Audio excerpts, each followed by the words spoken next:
Halo sob, ketemu lagi sama Mimin di berita terkini MotoGP. Suzuki kemarin diberitakan bahwa sedang merencanakan untuk comeback-nya ke MotoGP. Tentu ini kabar menarik bahwa MotoGP akan semakin seru dengan berimbangnya pabrikan Jepang versus Eropa. Karena masing-masing ada 3. Dorna menyambut gagasan baik itu, namun tak hanya menutup satu kemungkinan. Karena BMW juga pernah merencanakan untuk masuk ke MotoGP. Terlebih, kini KTM sedang dalam tanda tanya. Meski ada kabar buruk tentang Tech3 yang mempertimbangkan masuk Ducati, karena KTM yang runyam, namun ada kabar baik dari KTM tentang masalah pendanaan tahun 2025. Seperti apa? Kita bahas. Jangan sampai ketinggalan update tentang MotoGP dari TNT. Dengan cara ketik hashtag MotoGP di kolom pencarian agar kamu bisa mendapatkan pilihan berita menarik yang kamu cari. Seorang bos Dorna telah menjelaskan apa yang harus dilakukan tim seperti BMW dan Suzuki untuk memasuki grid MotoGP. BMW telah mempertimbangkan gagasan untuk menjadi pabrikan terbaru MotoGP. Setelah kesuksesan yang menakjubkan tahun ini di kejuaraan dunia Superbike di mana Toprak Razgatlioglu memenangkan gelar. Suzuki yang secara mengejutkan keluar dari MotoGP pada tahun 2022, baru-baru ini membiarkan pintu terbuka sedikit untuk kembali bangkit. Saya pikir kejuaraan ini berada dalam momen yang luar biasa secara olahraga, kata Direktur Olahraga Dorna Carlos Ezpeleta kepada Reillyvo. Dengan lebih banyak pabrikan akan lebih baik. Mungkin kita tidak tahu, itu tergantung pada kinerja, investasi, promosi yang dilakukan merek itu. Yang jelas pintunya terbuka. Tapi harus ada kesepakatan dengan tim-tim yang ada karena target kita tidak boleh melebihi 22 pembalap dan tidak boleh melebihi 11 tim. Kami memiliki 11 tim. Semua memiliki nilai dan jika seorang ingin masuk, mereka harus mencapai kesepakatan dengan salah satu tim tersebut. Yang kami coba lakukan adalah membuat regulasi teknis supaya pabrik baru bisa masuk.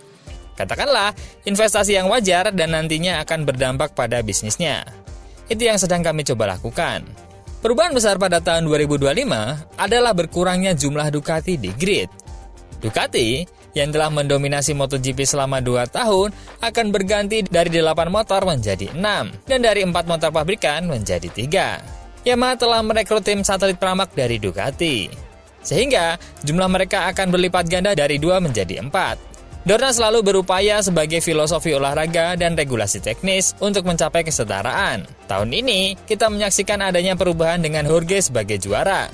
Dari sudut pandang tim dan jumlah motor yang dimiliki masing-masing pabrikan, situasi 8 Ducati di lintasan tercapai.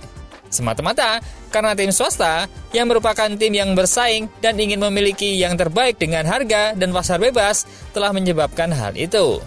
Kami tidak perlu ikut campur tangan. Dari sudut pandang organisasi Dorna dan IRTA tahun lalu, kami memutuskan untuk memperbaharui sistem konsesi hingga lebih masuk akal saat ini. Itulah yang telah dilakukan.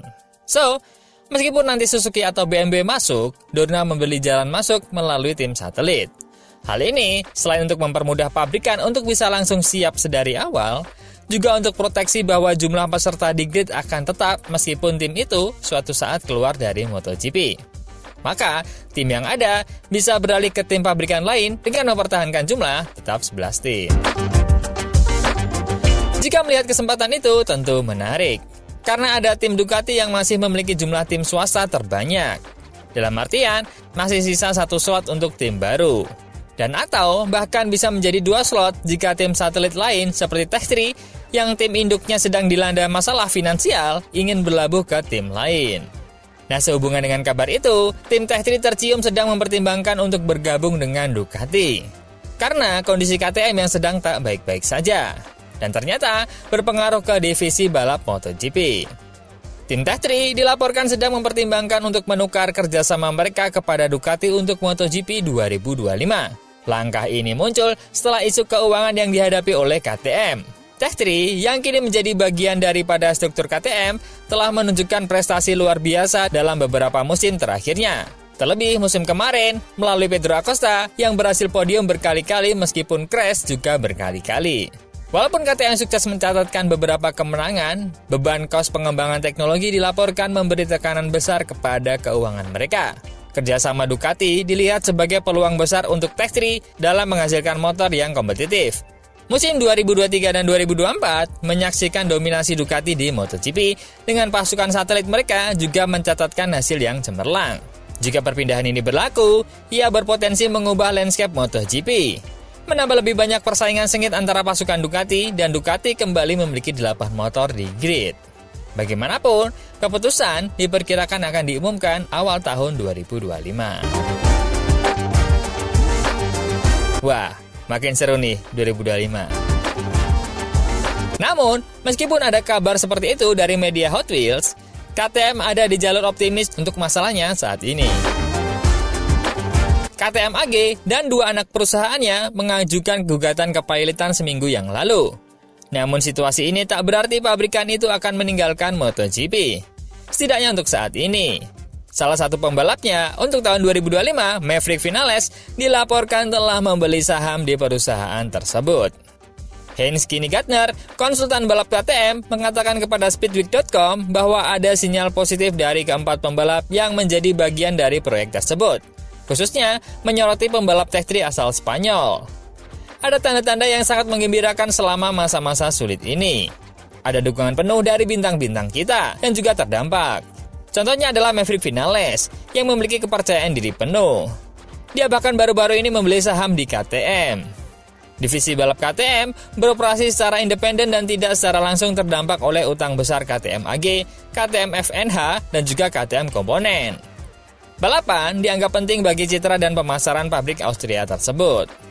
Meskipun selalu ada hubungannya dengan segmen perusahaan yang menghadapi kesulitan keuangan, departemen balap juga sangat bergantung pada sponsor untuk mendanai anggarannya, khususnya Red Bull. Bah, Vinales, ibarat kata balapan gak dibayar nih, malah ngebayar timnya. Semoga KTM baik-baik saja.